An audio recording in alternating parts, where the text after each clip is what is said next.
Apreciados hermanos, explico la palabra del domingo 21 del tiempo ordinario. La primera lectura es del libro de Isaías, capítulo 66, versículos 18 a 21. Dios reunirá a todas las naciones. Nos encontramos al final del libro y un discípulo de Isaías de la tercera generación escribe un texto marcadamente universalista. Los israelitas se consideraban justos, fieles a Dios, y se habían rodeado de leyes severas para impedir las relaciones, las amistades y los matrimonios con extranjeros, que no conocían al Señor y servían a los ídolos. Pero los acontecimientos de la historia se han encargado de desmantelar progresivamente estos prejuicios. Durante la dolorosa experiencia del exilio en Babilonia, ellos se han visto obligados a reconocer que si habían sido tratados tan duramente por Dios, quería decir que no eran tan justos como pensaban. En el exilio han conocido muy de cerca a los extranjeros y con gran sorpresa han descubierto que no eran tan malos como ellos habían pensado y sospechado. Se encontraron con gente buena, simpática, generosa, hospitalaria, incluso mejores que ellos. Por otra parte, descubren que entre los pueblos extranjeros hay muchas personas practicantes y observantes de la fe en Dios. Todo esto hace que se produzca un cambio de mentalidad, se descubra una orientación ecuménica y misionera. Yahvé reunirá a todas las naciones y les manifestará su gloria.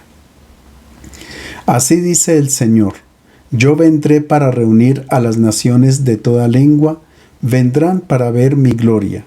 Les daré una señal y de entre ellos despacharé supervivientes a las naciones, a Tarsis, Etiopía, Libia, Masac, Tubal y Grecia, a las costas lejanas que nunca oyeron mi fama ni vieron mi gloria, y anunciarán mi gloria a las naciones. Y de todas las naciones traerán como ofrenda al Señor a todos sus hermanos a caballo y en carros y en literas, y en mulos y dromedarios hasta mi monte santo de Jerusalén, dice el Señor, como los israelitas traen la ofrenda en una vasija para el templo del Señor.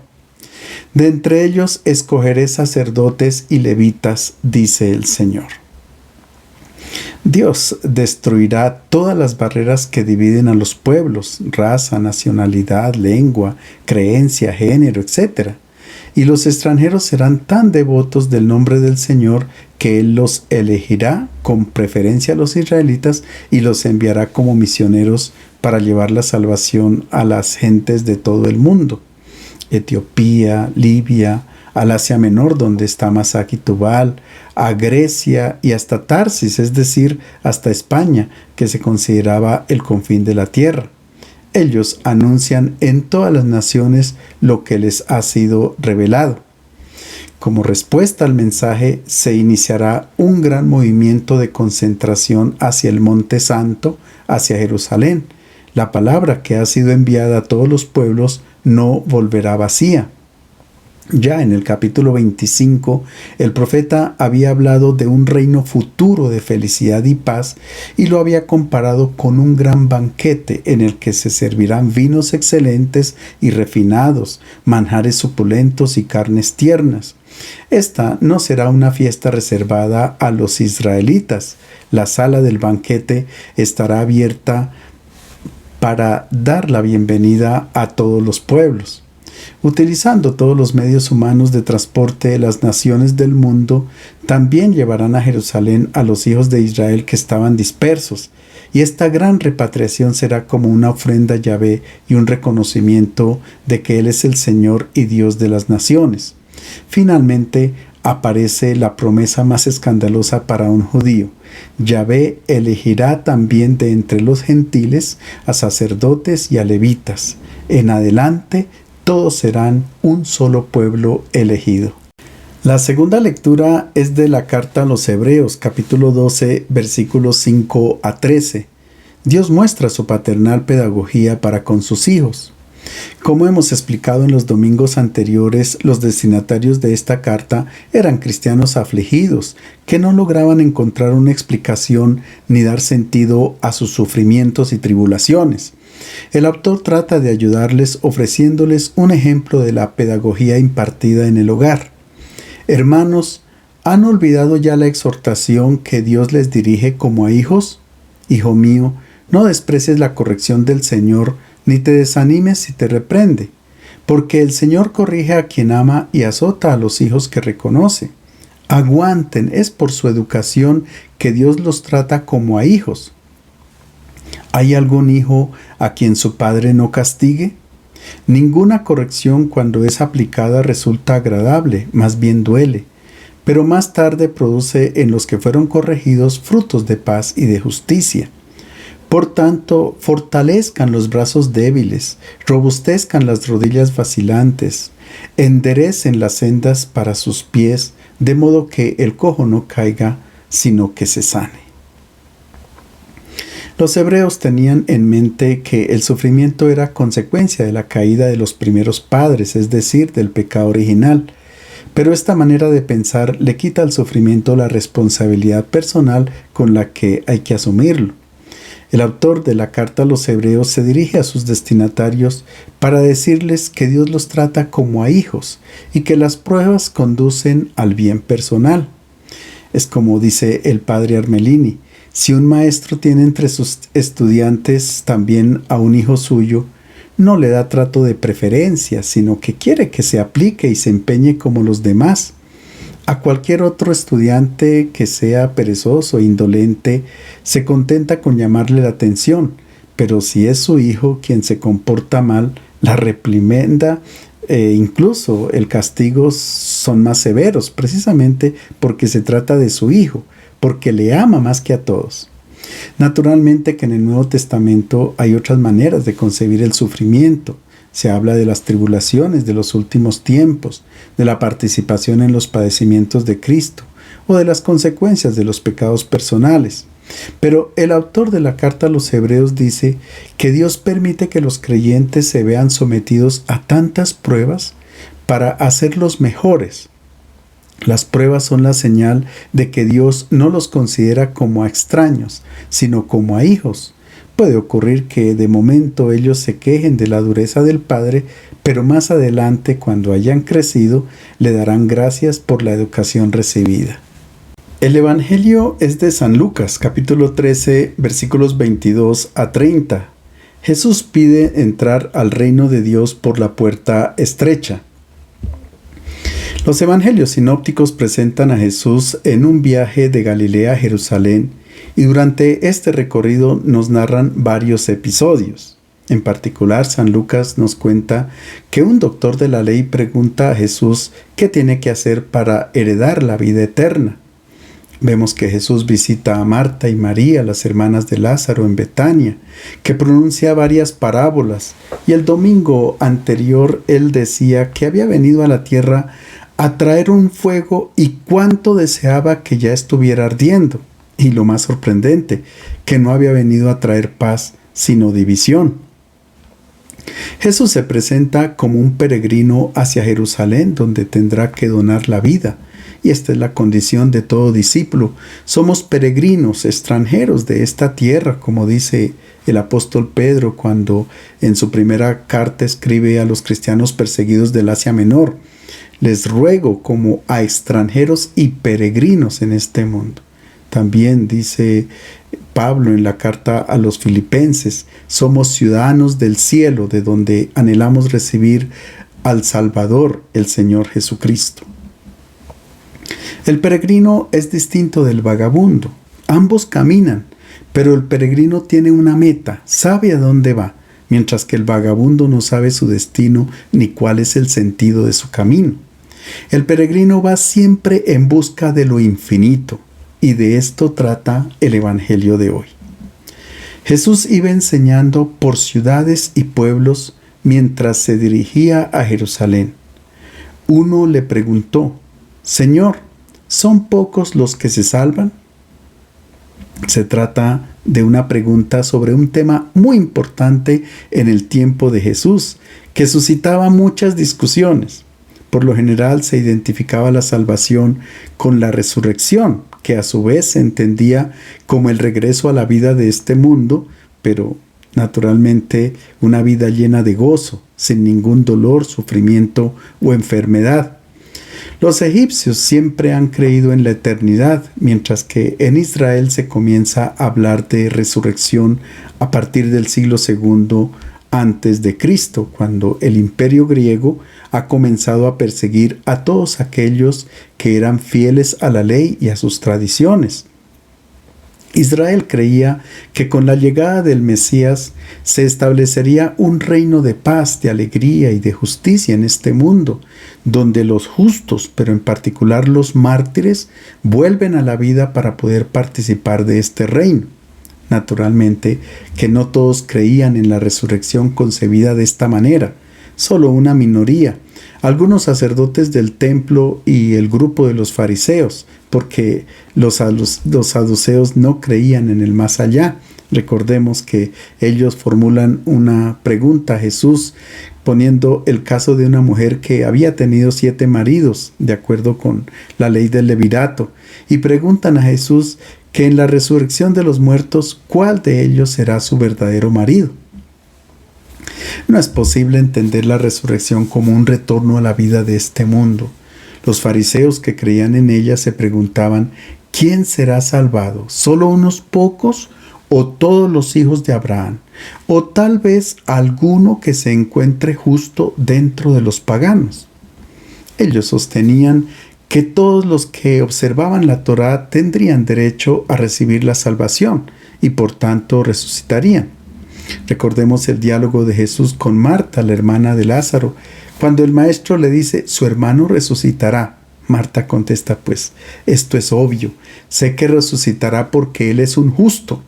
Pero Jesús dice, esta no es la resurrección que yo he venido a traer al mundo. No es un retorno a esta vida, sino la manifestación de una vida del Eterno, que ha sido donada a todos los hijos de Dios y que está totalmente presente en Él, como afirmó. Yo soy la resurrección y la vida. El que cree en mí, aunque esté muerto, vivirá. Y todo aquel que vive y cree en mí, no morirá eternamente. Pero los judíos pensaban que de esta salvación no podían participar los malvados. Recordemos el famoso pasaje del segundo libro de los Macabeos, cuando una madre de 7 hijos da valor a ellos para que no cedan a las propuestas de los griegos en contra de sus tradiciones y acepten el martirio con la convicción de que resucitarán. Pero en cambio, a Antíoco IV Epifanes, que era el soberano, ella le grita, y tú, rey, autor de todos los males que afligen a los judíos, no escaparás de las manos de Dios. No participarás de la resurrección de los justos. Tú no serás salvado. Los apocalípticos sostenían que solamente unos pocos estaban destinados a la felicidad eterna. En el 4º libro de Esdras, un libro apócrifo de finales del siglo I, se dice que Dios ha creado la era presente para una multitud, pero la era futura será reservada solamente a un pequeño número. Muchos han sido creados, pero pocos serán salvados. Todos estaban de acuerdo que el único modo para salvarse era la práctica asidua de la ley, de la Torá. La salvación dependía del esfuerzo de cada uno y era entendida como un premio que se conseguía al final de la vida. En nuestro texto aparece un personaje anónimo que no piensa de esta manera. Por esto es por lo que pregunta Jesús, ¿son pocos aquellos que son salvados? Es decir, él comprende que la salvación es un don que es ofrecido, es dado por Dios. Sin embargo, su comprensión de la salvación no es completa porque piensa que ella llega al final de la vida. Y puede ser que muchos cristianos también piensen que la salvación sea un premio por el buen comportamiento, porque se han observado los mandamientos y porque no se ha cometido pecado mortal.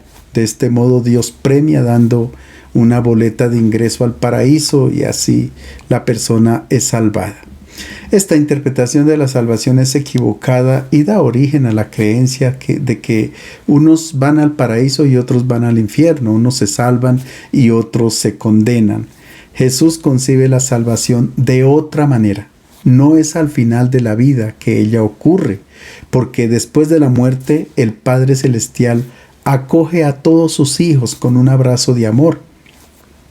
Jesús está hablando del reino de Dios e invita a entrar en él, no al final de la vida, sino hoy, porque Él quiere que todos nos dejemos salvar por su propuesta de vida, por su evangelio.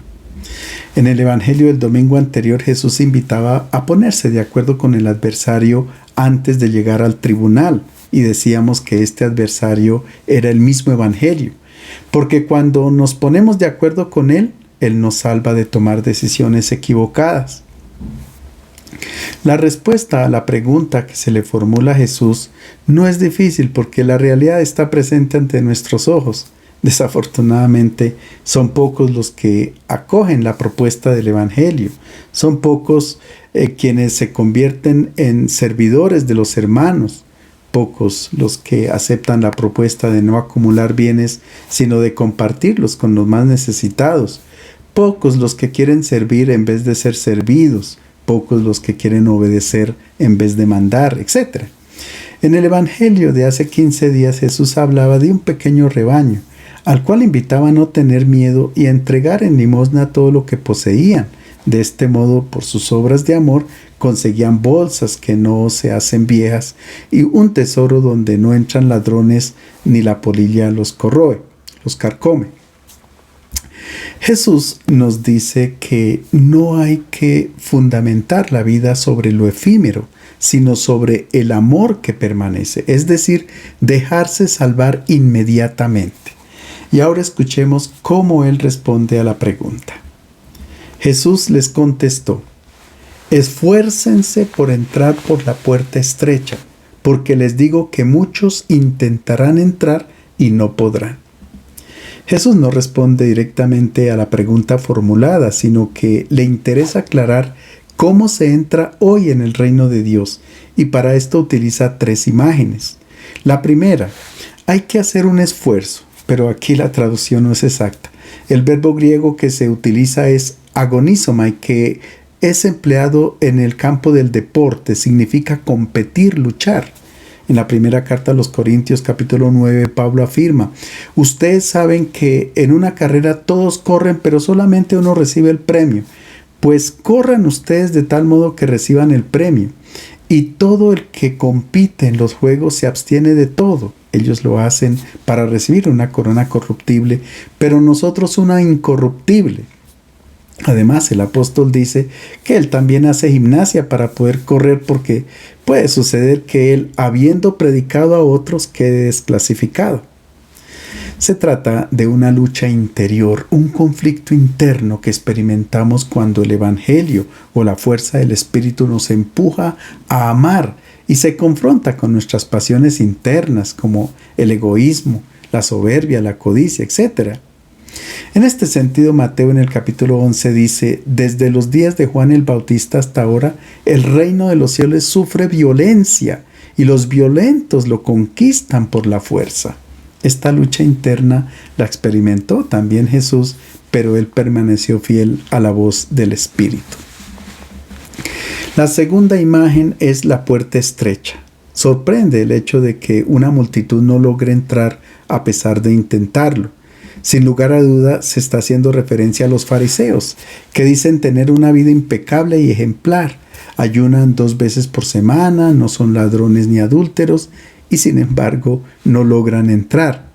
Es que para poder pasar por una puerta estrecha solo hay una manera de hacerlo: contraerse, estrecharse, es decir, hacerse pequeño. En el capítulo 9 de San Lucas hay una discusión entre los discípulos. Ellos se preguntaban quién era el más grande. Jesús tomó a un niño, lo puso junto a sí y les dijo: si quieren ser grandes tendrán que hacerse como este niño. Esto es lo que a Jesús le interesa que quede claro. No se puede ser discípulos suyos sin renunciar a ser grandes, sin hacernos pequeños y servidores de todos. Quien no asume esta disposición interior de pequeñez no puede entrar en el reino de Dios, así sea una persona que hace mucha oración, un buen catequista, un gran predicador, puede que quede por fuera. La tercera imagen es la de la aglomeración de gente en la puerta. Solo personas grandes, altas, gordas, y no pueden entrar. Solo el que se hace pequeño entra y es salvado. La imagen sirve para distinguir entre quienes no asumen el Evangelio y los auténticos discípulos de Cristo, aquellos que acogen el Evangelio y lo vuelven vida. En cambio, hay muchos que se quedan en la puerta porque ciertamente se dejan atraer por el Evangelio, conocen lo que Jesús hizo y enseñó, pero no lo aplican a la vida. Son cristianos de nombre. A ellos Jesús los invita a reflexionar para que no se hagan ilusiones. Es más, les habla con un tono amenazante. Apenas se levante el dueño de casa y cierre la puerta, ustedes desde afuera se pondrán a golpear diciendo: «Señor, ábrenos». Él les contestará: «No sé de dónde son ustedes». Entonces dirán: «Hemos comido y bebido contigo, en nuestras calles enseñaste». Él responderá: «Les digo que no sé de dónde son ustedes. Apártense de mí, malhechores». Muchos de los que se quedan afuera se sienten con derecho a entrar en el banquete y participar de él, y presentan una serie de credenciales. En primer lugar, se dirigen al dueño de casa con el título de Señor. No lo llaman Jesús porque así lo llamaban los escribas y los fariseos. Es más, ellos se referían a Jesús con ciertas expresiones como aquel tal, aquel hombre, aquel impostor, etc. El grupo que está afuera lo llama Señor, y este era el nombre con el cual los cristianos se dirigían al resucitado. Por tanto, quienes están afuera son bautizados, que se creen con derecho a ingresar y siguen presentando sus credenciales. Hemos comido y bebido contigo. Es una clara alusión a la Eucaristía. Ellos, como miembros de la comunidad cristiana, han participado cada domingo del banquete eucarístico. También dicen: hemos escuchado tu palabra cuando enseñabas en nuestras plazas, es decir, conocen el Evangelio. Pero no es suficiente, se necesita la adhesión total a él, porque puede que se hayan alimentado con el pan eucarístico, pero sin la adhesión al Evangelio, solo este gesto se convierte en falso, hipócrita, porque no asumen la vida y la historia de Jesús de Nazaret en sus propias vidas. Quedan por fuera del reino de Dios. Es que cuando Lucas escribe este pasaje, seguramente está pensando en los miembros de su comunidad, que tenían la pretensión de estar muy bien con Dios. Pensaban que era suficiente tener buenos propósitos, hacían un comercio con Él y así ya se sentían salvados. Pero en la vida cotidiana ellos continuaban a gestionar los bienes como cuando eran paganos, continuaban maltratando a sus esclavos cuando tenían que tratarlos como a hermanos. Ellos solo practican una religión porque en sus argumentos para entrar al banquete nunca se refieren a las obras de amor por sus hermanos, ni tampoco a la donación de la vida por el otro, y mucho menos que han entregado sus bienes a quienes tenían necesidad. Simplemente han practicado una liturgia, un culto, pero no el amor al prójimo. Las palabras del Maestro son una apasionada invitación a que evaluemos con urgencia nuestra vida espiritual, porque muchos cultivan la ilusión de ser discípulos de Jesús cuando en realidad no lo son. Ellos escucharán una voz que les dirá: «Aléjense de mí, operadores de iniquidad».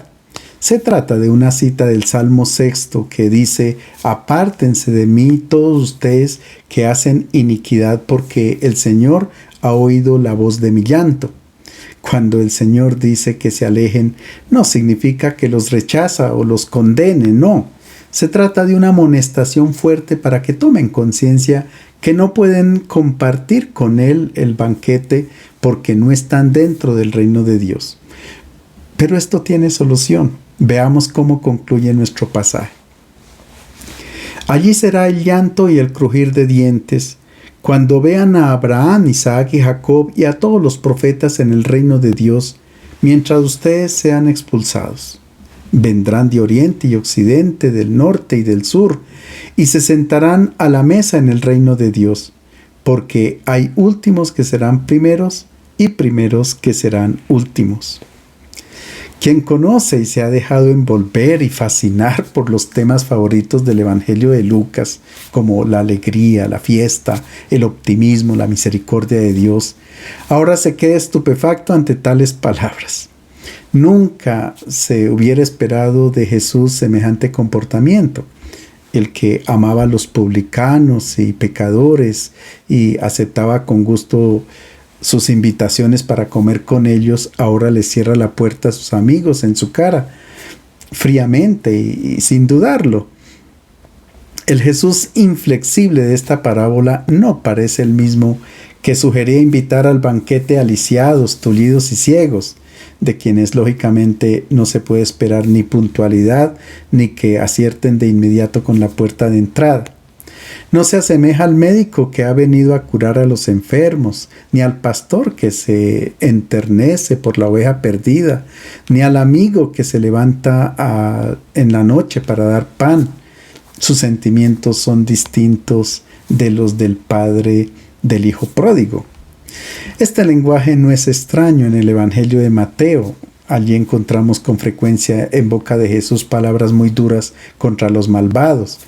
Habla del fuego, les amenaza con separar a las ovejas de las cabras y nada menos que 7 veces anuncia a los pecadores que les espera llanto y rechinar de dientes.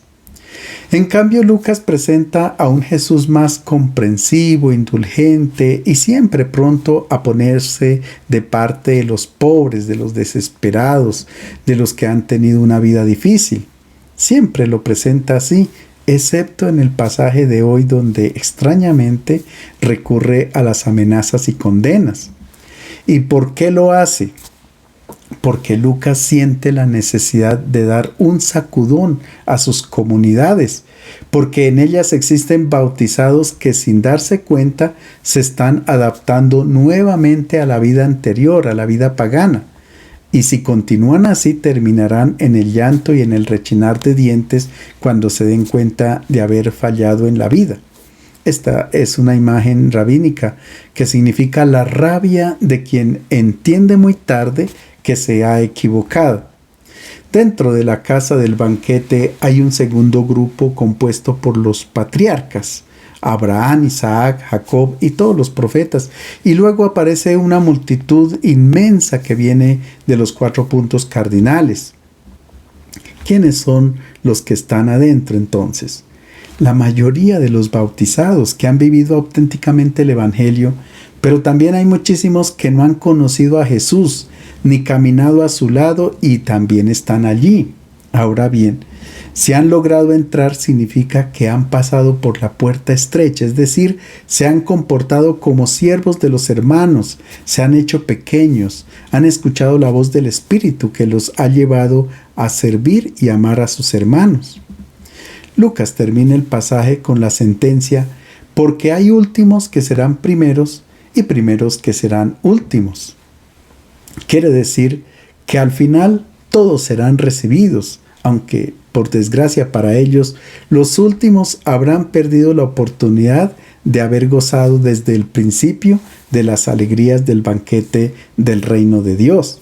En otras palabras, es una exhortación para estar atentos, porque muchos que han tenido la fortuna de encontrar el tesoro del Evangelio, por no haber dado la adhesión total, ahora se encuentran con la sorpresa de ver que una multitud que no ha sido bautizada y que no ha conocido el Evangelio, allí está porque ha realizado obras de amor con sus hermanos.